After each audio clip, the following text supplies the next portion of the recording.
at this point, I'm going to be dropping some nuggets in here. I'm going to have Laura Louise trying to drop these nuggets in here because a lot of guys asked me last year, like, hey, I mean, last time, these nuggets were so good. Can you drop them in there? So nugget number one is really authenticity because it's absolutely your superpower. Not any authenticity, but relentlessly respectful and genuinely driven authenticity. As Yoda said, do or do not. There is no try. You cannot try to be authentic. You either are or not, right? So I won that scholarship by an absolute mile, simply by being myself and stepping up when others wouldn't, right? So the confidence that runs through your veins when imperfect authenticity just allows you to walk a little foot above everybody else. Everyone's trying to fit in. You're just trying to connect, right? And it takes the pressure off you. So my number one lesson was absolutely clear from day one. Get in the right rooms. Stake your claim, own your story, or go home empty-handed, right? So then forward to age 19, I'm still at college. I built my first trading business, started making some really serious money, drove a total douchebag, by the way, like total poser, drove a white S-Class Mercedes around college, had a secretary take my notes, had a St. Bernard that came with me to college, and I walked around with one of those Siemens S1 mobile phones. You know those things that were the size of a briefcase? I mean, talk about like a total poser, right? I also made some other questionable choices like investing and buying a nightclub. Don't ever do that, by the way. But I was seriously on the move, grew some balls, joined 100,000 US at the time, African Business Roundtable, leased a couple of King Airs for my business, and really started building the first public pan-African trade and investment company. Basically assembled a board of executive shareholders, partners that were literally like the who's who of Africa. And I think the only person in this room that comes close to being as well traveled as me is Neil Ove. I've lost him on my screen here somewhere, but I don't know where he's gone. Oh no, his camera's off. So, cumulatively, these shareholders, they literally owned thousands of businesses throughout the continent, yet they weren't doing business with each other across the continent. They were relying on financing and logistics and supplies and clients and so on out of London and Paris. So we absolutely changed all of that. And then is really where I learned another critical lesson, which I want to bring you today. If you can't find a seat at the table, don't beg. Build your own damn table. You know what I mean? So I'm skipping backwards and forwards through the nuggets here, but that doesn't matter. I can't count, so Laura Louise is gonna help me. Don't worry, I'm not reading the chat either, Laura Louise. So I just wanted to really place this story because it was really pretty tough, though. I got hijacked at gunpoint several times, had my plane confiscated at gunpoint, and pretty much made every rookie entrepreneurial mistake like more than once, right? And you know that old saying, when a man with money meets a man with experience, the man with the money ends up with the experience, right? And the experience, I mean, yeah, that was me. I got my lunch handed to me by the Nigerian mafia and the yarmulke-wearing investment bankers in South Africa. I mean, I learned all the lessons and basically just made every mistake. But by the mid-20s, I'm seriously crushing it at that point, though. And I moved to Asia, hat tip to James Clavell's novels. I fell in love with Asia and, really riding the Asian boom. And then that 97 Asian crisis just hit like a sucker punch, man. I was so deeply invested in Nikkei, Hang Seng futures, in options, all sorts of stuff, not really understanding any of them, by the way. But everything gone. Savings, investments, ego, everything down. But I was back to not just zero, minus several million. And those days we still actually paid our bills, right? But I had 2 small kids and a third one on the way. And with that back against my wall, I decided, okay, I'm going to get a job. I'm going to answer an ad for a portfolio manager. And literally day one, they literally take this phone, boom, drop it on the table and said, here we go. Here's your script, Heinrich. Start dialing for dollars. And I just recoiled on that because I hate cold calls with a passion. I hate making them and I hate getting them, okay? And then, living in literally the world's most expensive or second most expensive city with three young toddlers at the time, failure was not an option. But I wasn't about to sacrifice my dignity either. So that's when I started prototyping a system, a better way to get clients without the soul crushing grind of sleazy cold calling. So the desperation is the thing that became my fuel. And I think it's Tony Robbins that says necessity is the mother of all innovation. And I realized that the industry standard at the time was BBB, three Bs. And here in the States, they call that the Better Business Bureau. But for me, it was bullshit, begging, and badgering. Okay.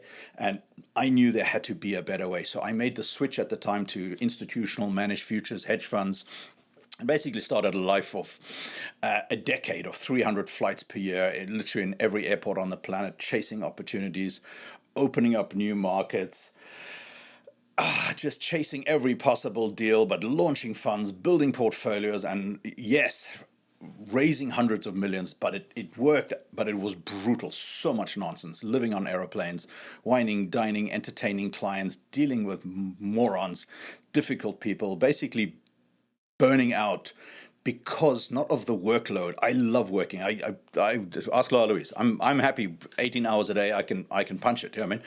But I wasn't exhausted by that. I was just dying from the inside by this process of just always pitching. And you guys might not believe me, but I'm an actual introvert. Like if somebody cancels a meeting with me and doesn't show up, I am happy about that because I can focus on my stuff. You know what I mean? I've learned some extroverted skills, and Laura Louise says, you don't seem to be able to think unless your mouth is moving. And so maybe I am now converted. But the idea of this constant selling, you know what I mean, was just horrible. So I had this vision at the time that there was a better way to manage money, where the investors could actually also make money, right? Go figure, right? And I pitched it at our monthly board meeting in London, but the chairman just shot it down, literally said, stupid idea. And then he said something else on the way out, and he said, Anrik, we don't entertain dilettantes here. And it sounded horrible. I had no idea what that meant. And it literally stung like 1,000 Portuguese man of war jellyfish after I looked it up what it meant. You know what I mean? But then it, then it clicked because I had a real epiphany at that point because most people fail at raising capital because they dabble. And that's exactly what I had been doing. Dabbling at this, you see what I mean? So I made a decision at that point to literally go pro. I needed a system to raise $1 billion in AUM. That was my plan. And this is where the next breakthrough came because I realized that I wasn't just managing money. I had to build two businesses. One that raised the capital and another one that managed it, okay? So fast forward to 2003, I launched Infinity Capital AG in Switzerland, Hong Kong, Japan. No track record, no AUM, nothing. Just a system that I built from scratch. I literally designed it on the back of an Imperial Hotel placemat. And I created this system for warm introductions, built that into a power network in each country or in each region, and focused on making that switch from, instead of pitching, switching to educating. And it kind of worked, but I kept refining it and refining it and refining it. But at a certain point, it got really big. And clients and capital just flowed in from all over the world. Every fund we launched was 300 million and above. Then I created the Global Fund Exchange platform with Laura Louise. We raised another 1.6 billion for that. Established Cayman International Financial Holdings and all sorts of other things, and basically 50 other fund vehicles from there, okay? And it all looks successful, but don't let me kid you, there was a lot of failure, okay? Because I've so been where you guys are, probably much worse. Broke, leveraged to the hilt, dejected, rejected, grinding away. I have stumbled plenty. And to quote Woody and Buzz Lightyear, from that movie Toy Story, that's not flying, that's falling with style. And I've done that way more than I admit. You know what I mean? And that is where I had to learn to stop drinking my own Kool-Aid. You know what I mean? And you got to see it for what it is. Not worse, not better. See it for what it is. So today, I just want to share the system with you, and this exact framework that has helped me raise billions without cold calling, sales tactics, sleazy stuff like that. Because what I discovered in the process really changed everything. Instead of chasing capital, chasing money, I started figuring out a way to get it to come to me.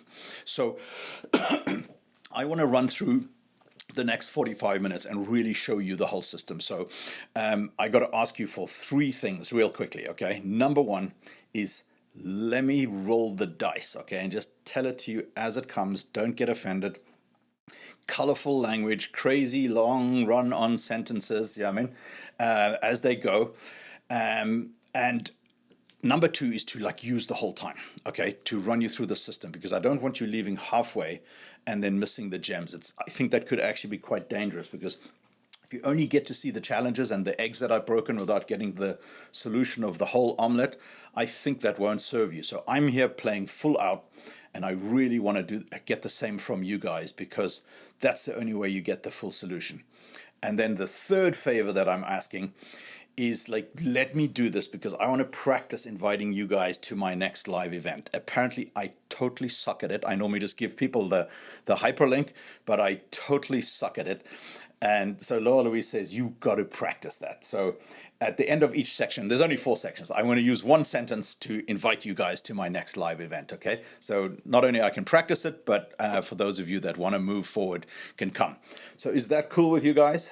Can I get a thumbs up? Yes, yes, yes. Anybody with a thumbs down? Come on, there's normally one. It's normally Joris who goes, no, I don't want to. I don't. All right, even Joris says hi. So this little mini masterclass basically represents years of experience, right? And I got time for probably 30 nuggets, and I want to give you 300. But we do go deeper at crushing it, which is next week, right? So for those of you that find value, that want to come with us, I'll share that with you guys later. But I want to get straight into the system now, okay? Because this is really the BBB breaking point with me. So if you picture where I was when I found this, burned out, done with the begging, bullshitting, and badgering stuff, but I absolutely hated rejection. I hated cold calling. And I really hated stupid people who couldn't see the value in me, my time, or the scars that I've earned over the decades. And I know it comes from insecurities and stuff like that, because there are some people that just don't care, but I really, really care. And when people go, hey, don't take it so personal, it's just business, I'm like, well, screw you, because this business is the most personal, important thing that I've ever done. And of course, I'm going to take it personal. But that push marketing just felt like slamming my head against a wall all the time. And that's when I had that metamorphosis where I flipped the script into selling is serving, pull marketing, not push, because push marketing is like forcing your way into a locked room. Pull marketing is like holding a giant electric magnet, basically attracting your clients and your investors to come and sit by a cozy fireplace with you. So being German, and I think Laura Louise is going to drop the nugget in the chat there for it. We are on nugget number 4, Laura Louise, in case. There we go. Okay, we got it. So being German, you got to think like precision, order, and a totally borderline unhealthy love of systems, I mean. And I just figured out if I can build a perfect system, I'm good, right? So I rolled up my sleeves and totally engineered this beauty of a beast. Think Mercedes, right? At that point, it sat in the garage and it didn't work. So even at Infinity Capital, which looks like a tremendous success, we were literally down to our last month of cash with a very shiny system, but no juice. It was literally like handing somebody a car with no engine, okay? That's when it really hit me. And I had like epiphany number 600 at that point. A system without a story is literally dead on arrival. And you know us Krauts, right? We think of like Vorsprung durch Technik. I mean, we're aces at this like technical stuff, but we sweep the messy human bits under the rug. So discussing emotions for us Germans is like as uncomfortable as French kissing at a funeral. It's not cool because people don't buy systems, they buy stories. And I didn't know that. And the realization that great ideas don't change the world, great stories do. We tell stories because they make people feel something so that they will do something. Do you know what I mean by that? We tell stories, it's built into our DNA because the stories make you feel something so you take action, okay?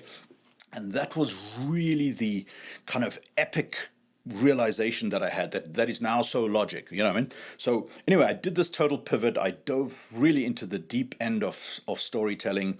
Steve Jobs, Jeff Bezos, JFK, MLK. I really wanted that magic. But I totally crashed and burned trying to emulate them. It was literally like, it was painful, like watching, I don't know, Woody Allen audition for Thor, okay? Totally awkward, cringe-worthy, and just painfully off-brand. And I'd basically written myself out of my own movie. And the lesson was totally learned for me at that point. You cannot fake authenticity. People smell it a mile away. And I wasn't fooling anyone, least of myself, not even my dog, right? But that's where the resistance kicked in. And I think probably the next nugget, because when you try and be somebody else, you actually lose the only competitive advantage you have. And that's being authentically you. I always say it's better to be hated for who you are than to be loved for somebody you're pretending to be. And that was a real kind of epiphany for me, and the campfire epiphany. I think you guys have seen that before, because this is where deals happen, okay? They happen here.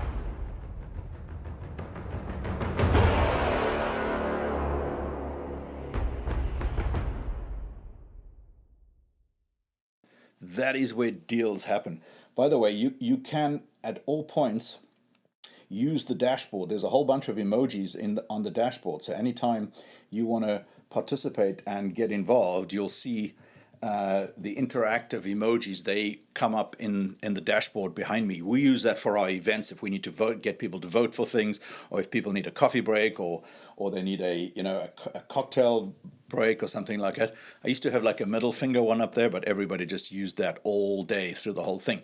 So anyway, back on point, I really scrapped the script and got super real by it. And I started picturing every boardroom, every presentation, every meeting as this mobile fire pit. Primal, ancient, raw, and authentic. I mean, because the deals in the old days, they were not done, in conference rooms with IKEA furniture. They happened over fermented berry juice and grilled antelope around a fire, okay?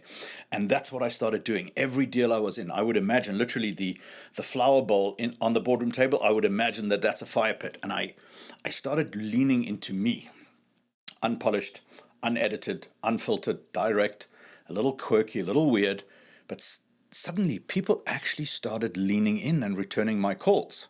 But here's the problem. It was kind of sporadic, like a total hit one day, total miss the next day. And that's when I realized that my SS at the time, which was system and story, was missing a critical piece, the third S.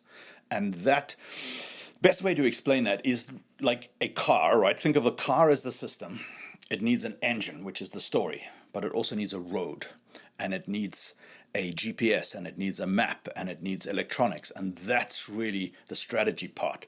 And holy shit, when I locked that in, it was literally like letting the genie out the bottle, and I couldn't back in, because strategy must come first. And too many of us as entrepreneurs, and I see you guys, I really do, and I don't blame you for it, because I'm the same.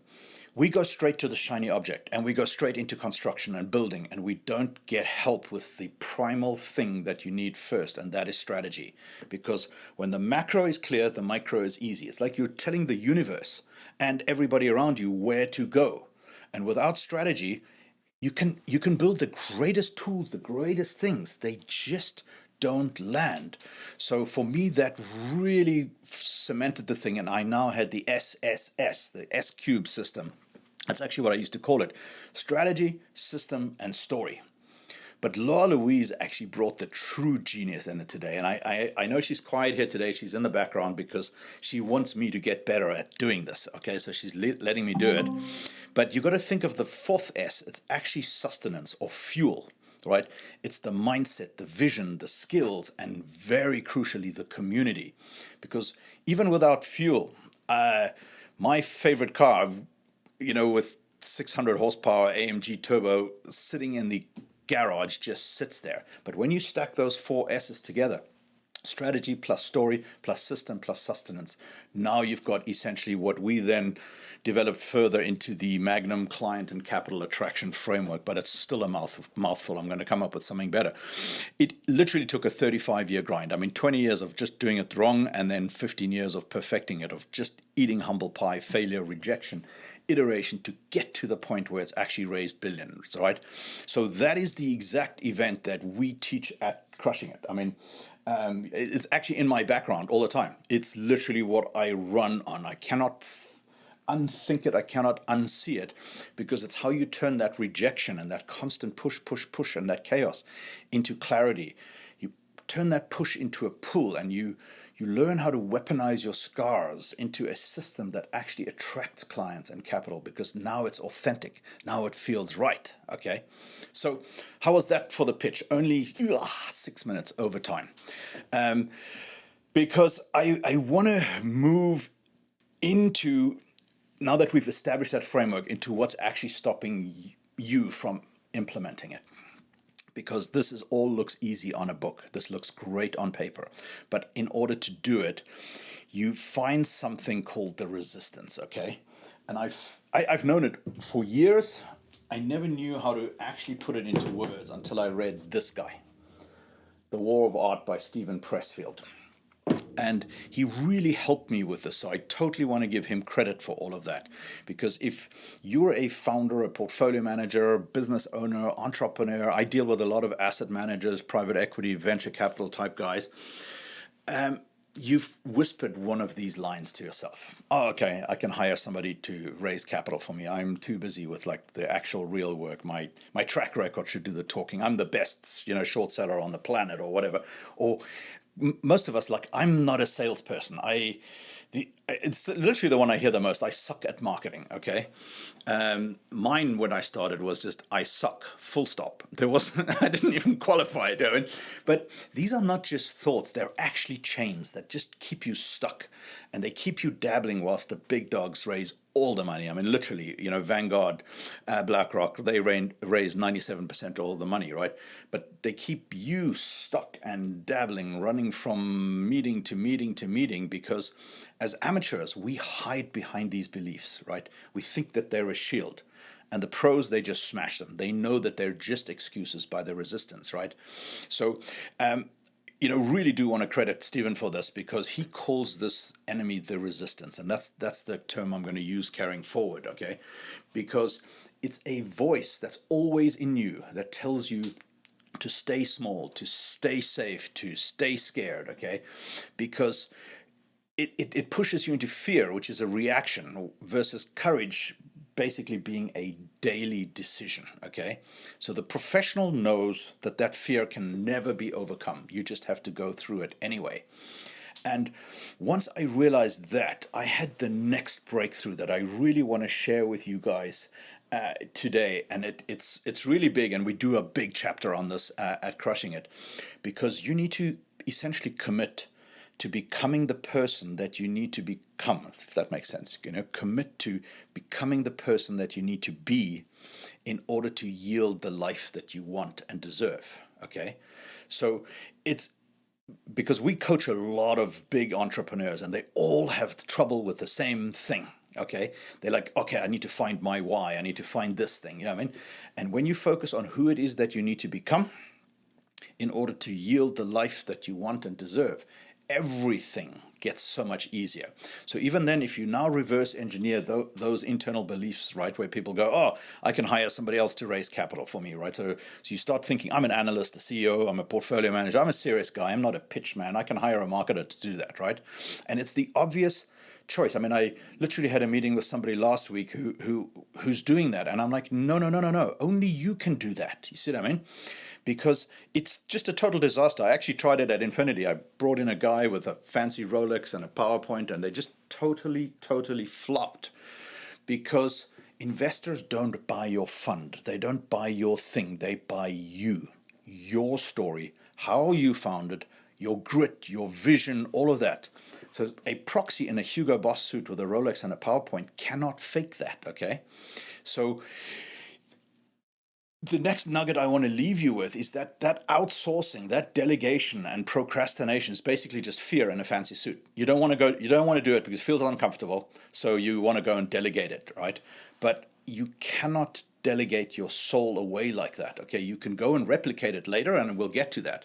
But your authentic story is absolutely the edge. Nobody can tell your story like you. And day 2 at Crushing It, we just help you do that. That's what we focus, because people don't follow middlemen. They want to go directly to the source. They buy you as imperfect as it might be, is always better than some diluted proxy. Okay, and the next kind of belief in there is, yeah, I'm too busy with important stuff. And we deal with a lot of traders, a lot of private equity, real estate guys who are like, yeah, I'm too busy. I'm building the business. I don't have time. Raising capital is the grunt work, okay? And I think that's absolutely wrong, because it's your oxygen. Without it, your important work is just pointless, like flatlines and has no oxygen. And I really learned this the hard way, because grinding through all of those crashes and chaos and all of that, if you're not raising capital, remember, raising capital equals attracting clients, investors, and partners. It's the same thing all the time.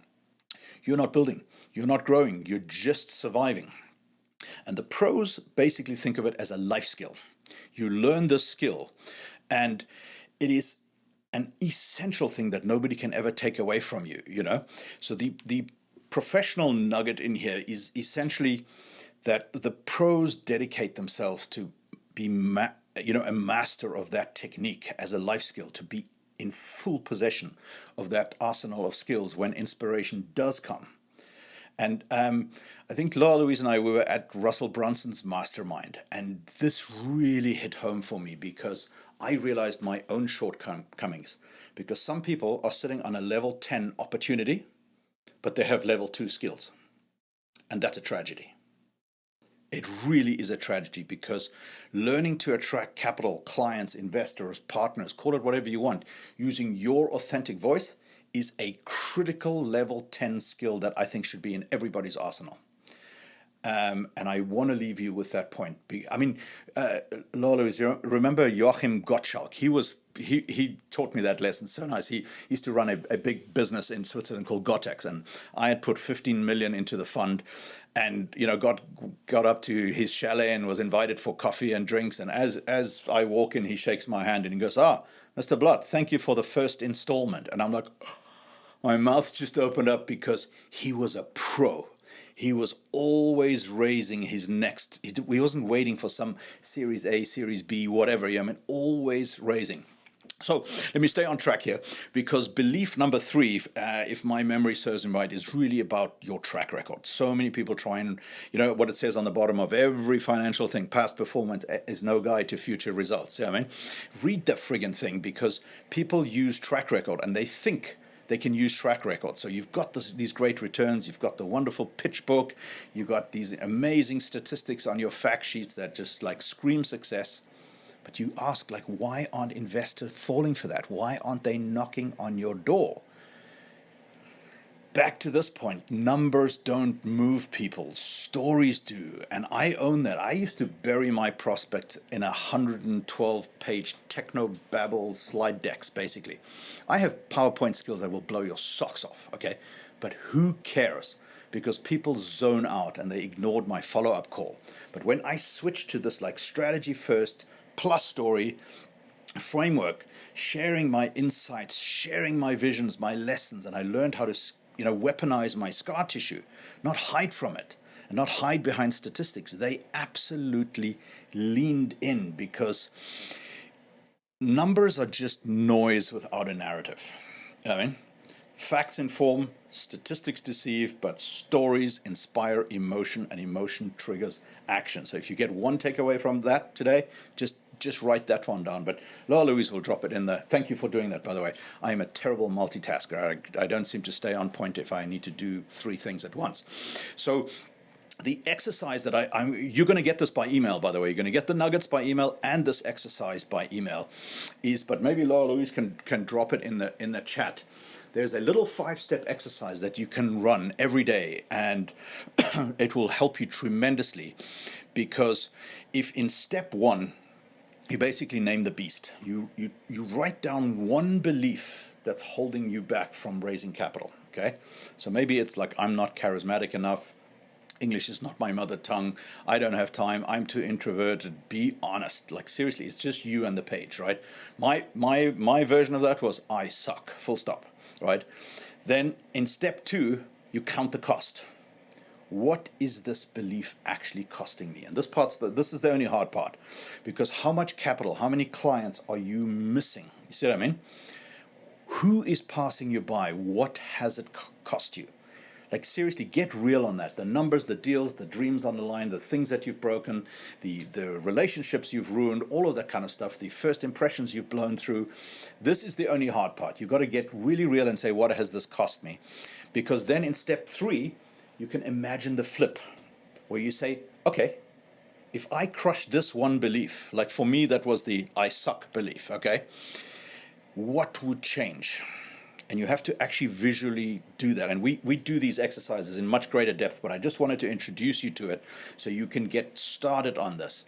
Because if you can picture what your life should look like and will look like, more capital, hundreds of investors, this thing landed, those wins, and a business that works for you instead of you being the slave, okay?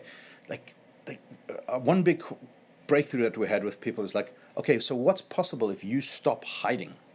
Stop hiding behind your screen. Stop hiding behind your PowerPoints. What is actually possible?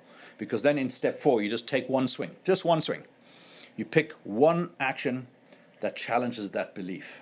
Okay? It could be like, all right, for Laura Louise, it was, I need to get on video. And I stuck the phone in her hand, and she did it, and people love her videos, even though she was so camera shy. You see what I mean? For me, it's still cold calling. Okay? So I just don't want to do it. So guess what? I emailed those people a video, and then I call them up and I go, hey, asshole, did you get my video? Yeah, I mean, and that's my definition of cold calling, right? It's but it was that one swing that helped me with it. You know what I mean? Because the resistance literally is like the gremlins. Do you remember that movie with the gremlins? They hate daylight. You got to shine that light on your excuses, and they will literally scatter like cockroaches. So that distinction I want to leave you with is that holding onto these beliefs keeps you on the sidelines. It keeps you busy, broke, and bitter. Hey, that's another BBB. Because the gap between dabbling and pro, the gap between dabbling and dominance is not talent. It's commitment and iteration. And you know that saying with luck is when preparation meets opportunity? Well, guess what? The harder you work, the luckier you get, right?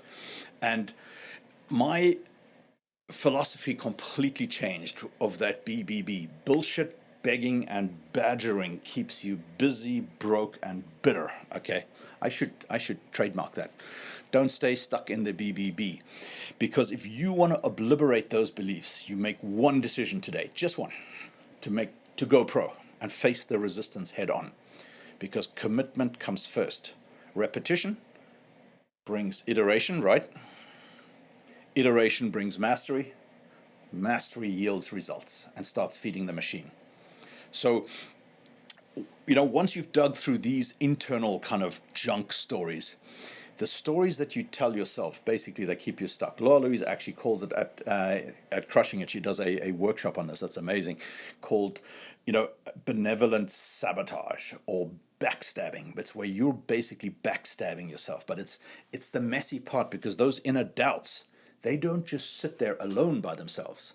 They've got a super loud, destructive partner in crime. And that is called external beliefs. Because those are the outside voices, right? The industry norms, it's what the CAP intro, what the marketers say, what the advisors, even what the lawyers tell you, the experts at the conferences, some guru on the internet, whatever, right? They basically convince you to stay in your lane and play it safe. And really let somebody else call the shots on your worth. And I find that these external beliefs are really just the resistance wearing a fancy suit. You know what I mean? Because they're conspiring all the time with your limiting internal beliefs, which are friggin' hard enough by themselves, right? To keep you stuck, to keep you struggling, and keep you small. And when I figured this out, the resistance is still there. It's still there every morning, okay? But now I know what it is.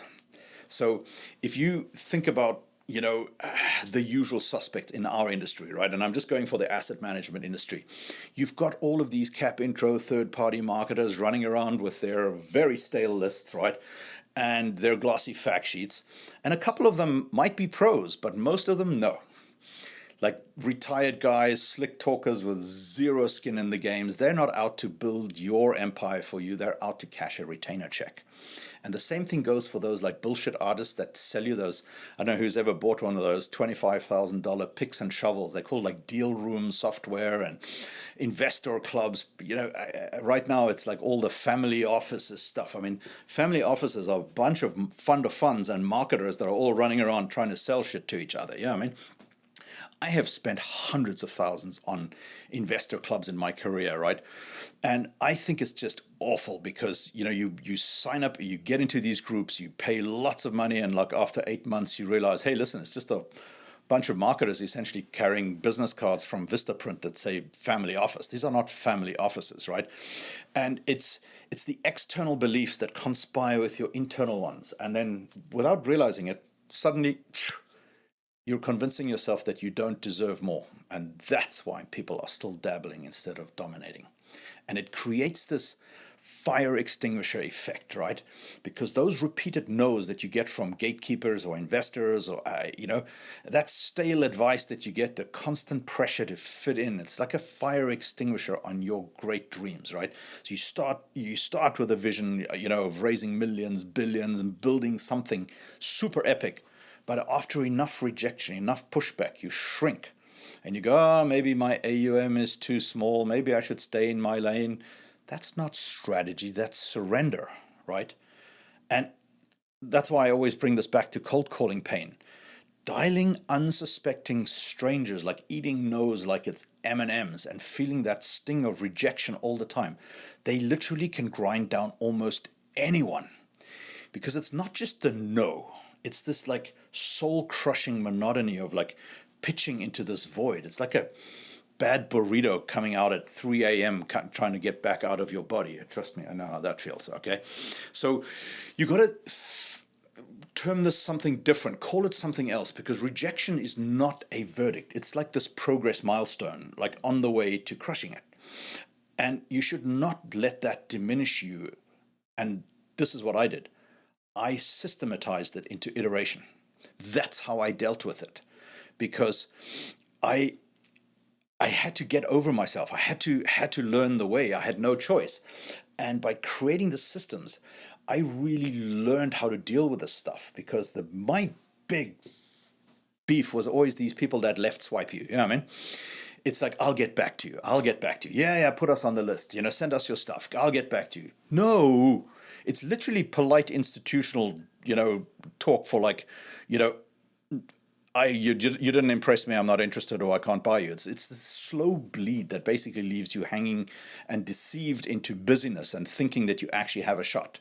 I think it's way worse than an outright no, or, it's just something that never lands. And pitching sets you up for this. You're chasing for approval, you're groveling for a nod, whilst they hold all the power. So that's where the antidote comes in. You ditch the pitch, you lead with value. You serve hard, you give insights, you solve problems, drop real talk, and then you've earned the right to challenge your client, your prospect intellectually. See what I mean? You're not just coming at this like, I'm going to come here and tell you what to do. You know what I mean? You've earned the right for this whole thing. So by serving hard, you get people to lean in. But the nitrous oxide booster that you want is like, if you serve the right people, the ones that actually want to be saved, the ones that respect and deserve you, then you see your fortunes changing. And that's really where my next nugget comes on, because I stopped selling and started serving. It's what I'm doing with you guys today. Okay, I'm a little on the edge. I'm a little uncomfortable because I want you all to come to crushing it. Okay, but I can't just ask you because I want to serve you first. I want to earn the right. Make sense? So it's essentially what I'm doing for you guys right now, because then when I started doing that, prospects stopped dodging me and started literally asking for me, asking, can you help me with this? Can you help me with that? And that killer left swipe literally just turned into a right swipe all the way, because you can't dazzle someone who doesn't feel validated, who doesn't feel seen. And that is one of my favorite little reminders, actually on my desktop in my office first. Validate first, then fascinate, okay? It's like when men are always, have you guys seen that movie, It's Not About the Nail? I'll gladly send that to you. I have it on things. It's like men always trying to fix something instead of actually hearing, right? Try do that with a teenager, by the way, because if you don't hear somebody's pain and have a nod to their struggle, you can't drop your genius. They're not listening. You see what I mean? So I then stopped leading with numbers and started leading with scars. And suddenly they weren't just listening, they were actually hooked into it. You know what I mean? Because that validation that you're creating builds bridges, builds stories, and the stories, crosses that bridge, but the trust creates lifelong clients that rave, renew, and recruit. Okay, and that is probably, are we, Louise, up to nugget 21, right? I have a list of the nuggets here. Make sure I probably missed a couple, but as I said, I'm gonna send them to you guys. Yeah, nugget 21. So talk about a secret weapon real quick. I want to, guys, give you one little gift. Gay Hendricks, unfortunate name, but wrote this book. It's called The Big Leap. And he, in it, discusses this upper limit problem, okay? And that is really part of your external and internal beliefs, because it's like a thermostat that's set in your house, set to comfortable. When you hit that level of success somewhere in there, whatever that definition is, something yanks you back down. And that's really the external beliefs, because they use your internal BS code to crank that dial down for you, telling you to fit in, telling you to stop rocking the boat, keeps you distracted, and stay beige. You know what I mean? And I've always said fitting in is for sardines, and beige is not a color, it's a disease and a cop out. Because the greatest risk is not rejection, it's being accepted for something you're not, and then spending a lifetime living somebody else's vision, right? Because the bridge that flows over your river of mistakes, your stories, your visions, your failed attempts leading to your vision, that's your ace, okay? I want to repeat this part. The bridge flowing over your river of mistakes, your stories, your visions, your failed attempts leading to your vision, that's your ace. And an authentic origin story, a messy, reluctant, imperfect hero, okay,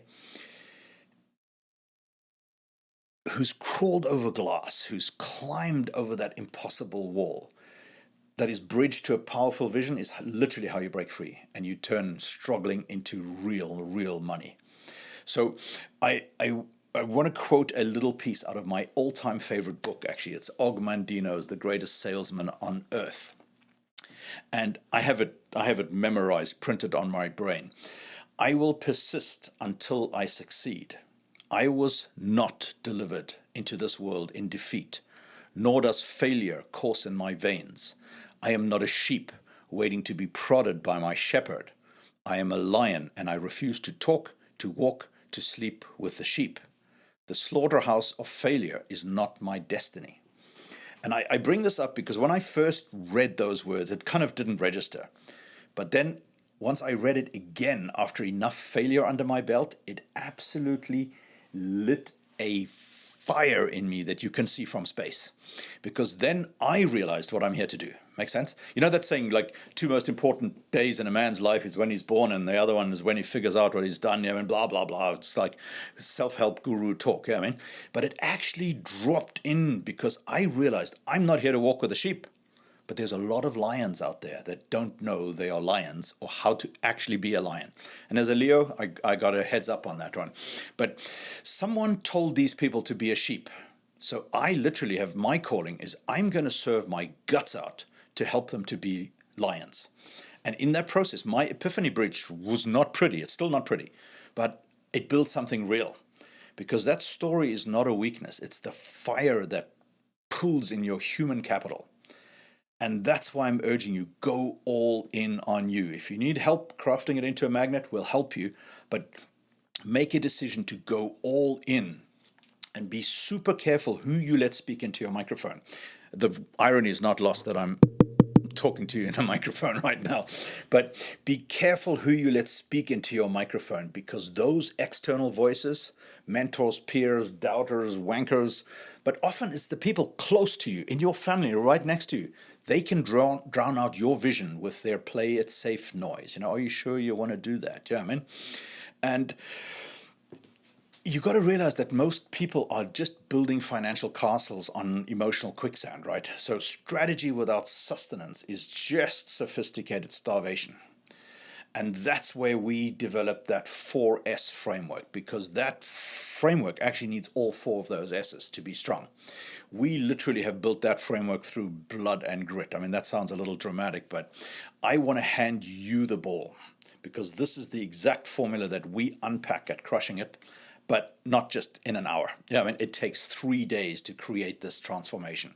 And that's why I'm taking this trouble at the end of each section to invite you, because when you're alone with internet access, the resistance is going to sneak up on you with all sorts of excuses, distractions, doubts, stupid obstacles, okay?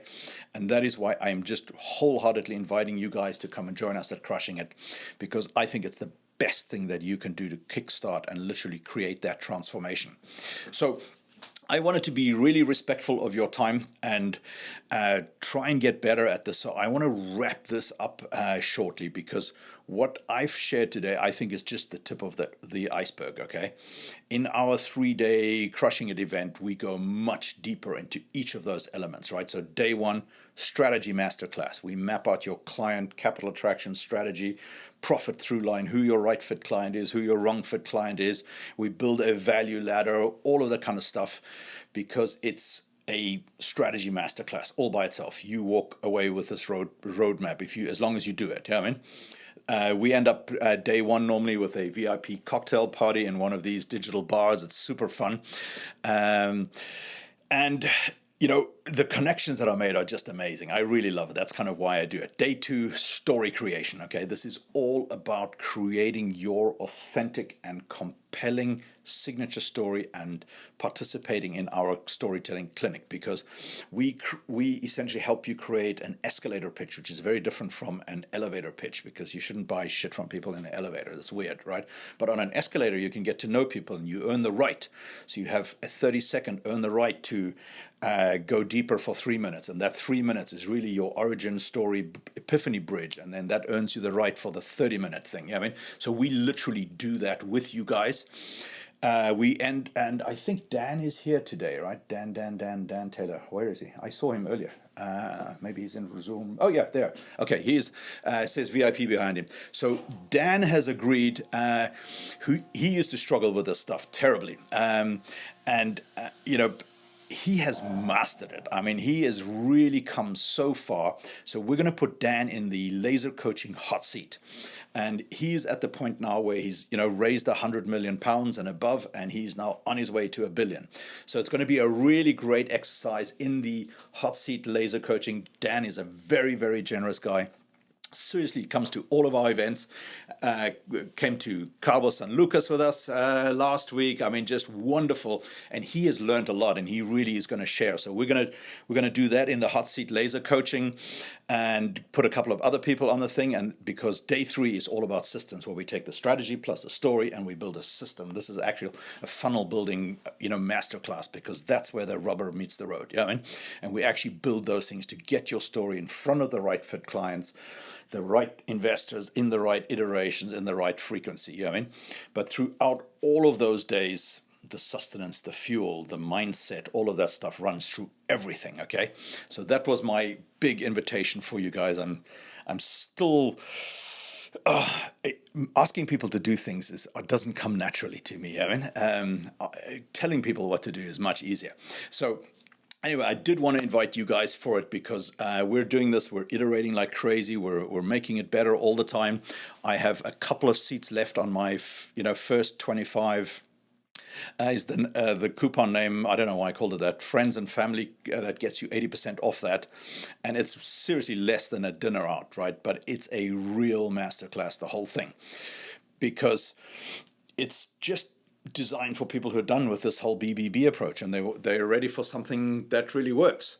So there is no pressure beyond this statement, no hype, no BS, just a straightforward invitation to those that really, really recognize that what they're doing isn't getting them where they want to go. So, Laura Louise, I think I've got a couple of unanswered questions before we open up to the general Q&A and coffee and people who want to hang, because we're going to be in the chat. I know in room 2, where all the no camera guys are, we normally get a lot of questions of stuff that I've actually just said. But the first question I have, hang on a second now, that one I answered already. So the first one that I have is, how do I craft a compelling origin story that feels authentic but still professional enough to impress investors? It's really worded very long. But I think the quick answer on that is to show the real you, is highlight the messy bits and the struggles that make you relatable, but don't tell your whole life story, okay? Because nobody cares, right? You want to start your story just before the struggle and the epiphany. Yeah, I mean, it's a bit like Ogmandino said, like, I will persist until I succeed. So that grit for me is my hook. And then you take your pain to the mission, where if you can connect your past, even your pain, to your why. Peter Gruber, do you remember the terrific book, Tell to Win, I think it was called? He basically explained it that the best stories connect the dots between where you've been and where you're going, because that's what investors buy into. They buy the journey that you're going to be on together. Trust generally is the currency that we use, and we do teach that extensively, and it's beyond today, but trust is the currency.